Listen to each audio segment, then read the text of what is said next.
Hi everybody, it's great to see you today. I was loving yesterday getting all my pictures of y'all that your parents sent, and pictures of your work was especially important. That made me really happy to see. It helps me know how we're doing in class and what else we need to go over. So today we're going to do things a little different than we did yesterday. Yesterday we had our morning meeting. So today we're going to go over what we're going to be doing in reading and writing today. I want you to read your own story later, but for now we're going to do our sight words really quick, and then I'll tell you what to do with the other rest of it. So very quickly, our sight words today, we have the first one is about. So it's spelled A-B-O-U-T, about. Number 2, we have after, like happily ever after. It's A-F-T-E-R, after. Number 3, we know this one, it's super easy because we've done it before. It's all, we spell A-L-L. Number 4, we have and. This one we use all the time. It's a very important sight word. It's A-N-D, and. Number 5, we have R. R is very important, but it's a little tricky, remember? So we spell A-R-E, R. Number 6, we have back. Like, oh, my back hurts, or we need to go back over there. We spell B-A-C-K, back. Number 7 is been, like we have been outside. So it's B-E-E-N. Remember, whenever we have words that are repeating letters in the words, we only say it once. We don't repeat it twice. So like all, been, called. Very good. Our next one is called. Remember, if we take away the E-D, it's just call. We add the E-D on the end, it's called. So I called home, or I called them over. C-A-L-L-E-D. Remember that tricky double letter again. Number 9 is come. C-O-M-E. Remember, the E is silent. We don't say come. No, that would be weird. So the E is silent. Number 10 is could. Could you grab my water? Or could you come help me? C-O-U-L-D. Remember, this is a really tricky word because we have 2 vowels right next to each other. So remember, when 2 vowels go walking, first one does the talking. It's our favorite thing to say. So today with your sight words, I want you to try to write them today, but I want you to try to write them in a sentence. So try to think of a sentence that you can use with one of your sight words. So try as many as you can, and then your parents can take a picture and send it to me. I'd love to see it. Okay, very quickly, we're going to do a read aloud. So we're going to read The Very Hungry Caterpillar. We've read this book so many times, but it's one of our favorite books to read. And it's really nice because we've already read it before, so we can go through it really quickly. The first thing whenever we look at a book, we want to make sure we're holding it the right way, right? So make sure that we're holding it so we can read it. And we look at the title first. This says The Very Hungry Caterpillar. And we look at who the author was. This is by Eric Carle. The author is the person that writes the books, right? They don't draw the pictures, they write the books. Very good. And we can also look at the back of the book, might tell us a little bit more about what is going on inside the story. Very good. Okay. So The Very Hungry Caterpillar.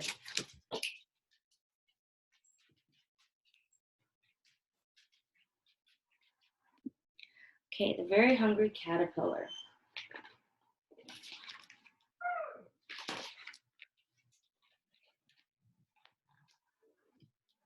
In the light of the moon, a little egg lay on a leaf.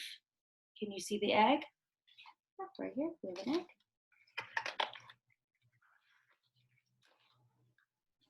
One Sunday morning, the warm sun came up, and pop! Out of the egg came a tiny and very hungry caterpillar. See a little caterpillar in the sun. He started to look for some food. On Monday, he ate through 1 apple, but he was still hungry. On Tuesday, he ate through 2 pears, but he was still hungry. On Wednesday, he ate through 3 plums, but he was still hungry. On Thursday, he ate through 4 strawberries, but he was still hungry.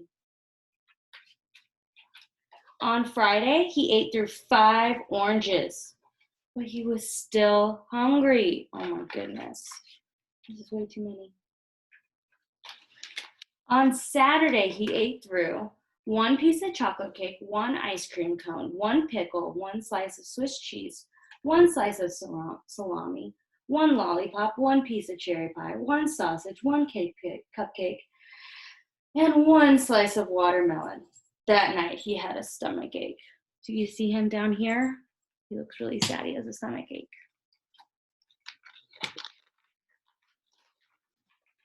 The next day was Sunday again. The caterpillar ate through 1 nice green leaf, and after that, he felt much better. So he just needed some, like a salad. Now he wasn't hungry anymore, and he wasn't a little caterpillar anymore. He was a big, fat caterpillar. He built a small house called a cocoon around himself. He stayed inside for more than 2 weeks. Then he nibbled a hole in the cocoon, pushed his way out, and does anybody know what happens next? He was a beautiful butterfly. My goodness, he's huge. The end. Very good. So we love this book in our class. It's one of our favorite books. We read it all the time. But today for your writing, I wanted to go over how the story works. So do we start at the beginning or end of a story? Right, we start at the beginning of the story.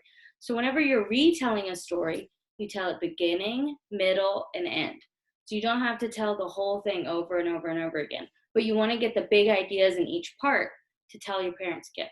So we're going to do it with Miss Farah really quick. So I drew a picture. In case you cannot write a sentence yet, or you're having troubles writing a really strong sentence, you can use this. Sorry, the lights are a little bad right here. There we go. So the first thing I did was I wrote the date. So today is a new month. So I put April up there because it's really exciting. We love it when there's new months. And it's the first day of April and the year is 2020. And today, the day of the week is Wednesday. So yesterday was Tuesday. Today is Wednesday. So that means tomorrow will be Thursday. Very good. So we always start at the beginning. So I drew pictures first to help me tell the story over again. So the first thing that happened was that the hungry caterpillar was an egg. Very good. So down here, if I can't write a full sentence, I might just write a couple words. So I put an egg. So that tells me what he was. He was an egg first. Then he became a very hungry caterpillar, right? So he ate through maybe an apple or a plum, whatever you want to draw a picture of. So I drew the little caterpillar. I'm not the best drawer. And I put that. So beginning, he was an egg. In the middle, he was very hungry. So down here, I could just put very hungry instead of writing a whole sentence if I can't yet.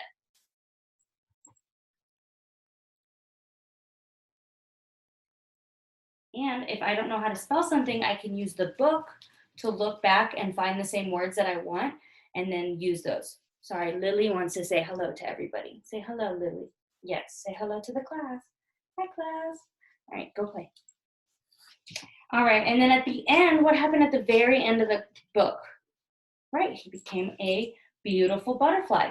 So if I don't want to write a sentence again, I can draw a picture of it. And then down here, I'm going to write beautiful butterfly. It's a long word, but this helps me tell what the pictures are about. So that's one way to do it if we're having trouble writing a full sentence by ourselves or we just need a little bit more help. You can draw pictures first and then have somebody help you write the words. That's a really good way to do it. Now, if we are writing our sentences really well, we can use our sight words to write, there we go, to write our sentences. So Miss Farah wrote this out ahead of time so we can just fill it in together so it doesn't take as much time. You don't have to sit here watch me writing. So when we're writing the sentences though, we want to make sure that we're using the beginning, the middle, and the end in our sentences. Now I want you to write 3 to 5 sentences depending on how much you can do. You can also draw pictures with them. That's perfectly fine. So it says ND what? What do we start with? Beginning.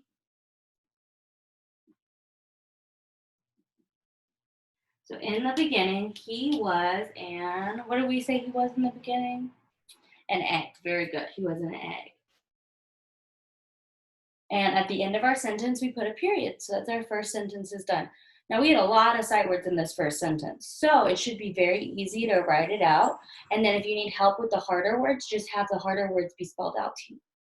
So next we say, then he became a, what did he become next? Very good, a caterpillar, very good.